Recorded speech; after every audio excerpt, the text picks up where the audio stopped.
Halo, berjumpa lagi dengan saya di topik 8. Topik 8 ini kita akan membahas keputusan keuangan jangka panjang. Apa itu kepembelajaran jangka panjang? Pendanaan jangka panjang, pendanaan lebih dari 1 tahun. Bentuknya hutang jangka panjang atau istilah lain loan yang dinegosiasi dari lembaga keuangan atau melalui penjualan obligasi. Pada umumnya, perusahaan membutuhkan dana jangka panjang untuk membiayai pengeluaran jangka panjangnya, seperti pembelian aktiva tetap. Agar bisa memulai usahanya, perusahaan harus mengeluarkan dana untuk bangunan dan peralatan. Definisi obligasi: ketika sebuah perusahaan atau pemerintah ingin meminjam uang dari publik dalam basis jangka panjang, perusahaan atau pemerintah tersebut biasanya akan melakukannya dengan menerbitkan atau menjual sekuritas hutang yang umumnya disebut sebagai obligasi. Obligasi adalah surat hutang jangka panjang yang diterbitkan oleh perusahaan atau pemerintah dengan nilai nominal, nilai pari atau par value, dan jatuh tempo tertentu. Jenis-jenis obligasi. Pertama, surat hutang sebagai segala bentuk hutang tanpa jaminan. Surat hutang subordinasi, surat hutang yang pembayarannya menjadi subordinat atas surat hutang lain pada kasus ketidakmampuan membayar hutang. Yang ketiga, obligasi hipotek. Suatu obligasi yang dijamin oleh hak gadai atas properti real. Obligasi euro, obligasi yang dikeluarkan oleh negara yang berbeda mata uangnya yang digunakan untuk menyatakan nilai obligasi tersebut. Obligasi tanpa bunga dan nilai bunga yang rendah. Obligasi yang diterbitkan dengan diskon substansial atas nilai nominal obligasi atau tanpa membayar bunga yang sangat rendah. Karakteristik dan terminologi obligasi. Klaim terhadap aset-aset dan penghasilan perusahaan secara umum. Jika bunga obligasi tidak dibayar, Badan Pengawas Obligasi dapat menggolongkan perusahaan tersebut sebagai perusahaan yang tidak mampu membayar hutang dan terpaksa perusahaan tersebut menjadi bangkrut.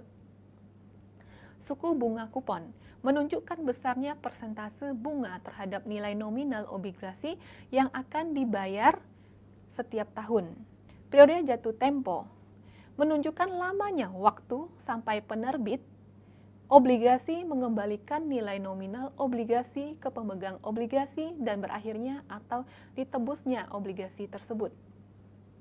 Tingkat penghasilan lancar, perbandingan pembayaran bunga tahunan terhadap harga obligasi sekarang di pasaran. Peringkat obligasi secara umum dipengaruhi oleh 1. Proporsi modal terhadap hutang perusahaan. Kedua, tingkat profitabilitas perusahaan. Ketiga, tingkat kepastian dalam menghasilkan pendapatan. Keempat, besar kecilnya perusahaan. Kelima, sedikit penggunaan hutang subordinat. Definisi dari nilai. Nilai buku atau book value adalah nilai dari aktiva yang ditunjukkan pada laporan neraca perusahaan. Nilai likuiditas adalah sejumlah uang yang dapat direalisasikan jika aset dijual secara individual dan bukan sebagai bagian dari keseluruhan perusahaan. Harga pasar adalah nilai yang teramati untuk aktiva yang akan di pasaran.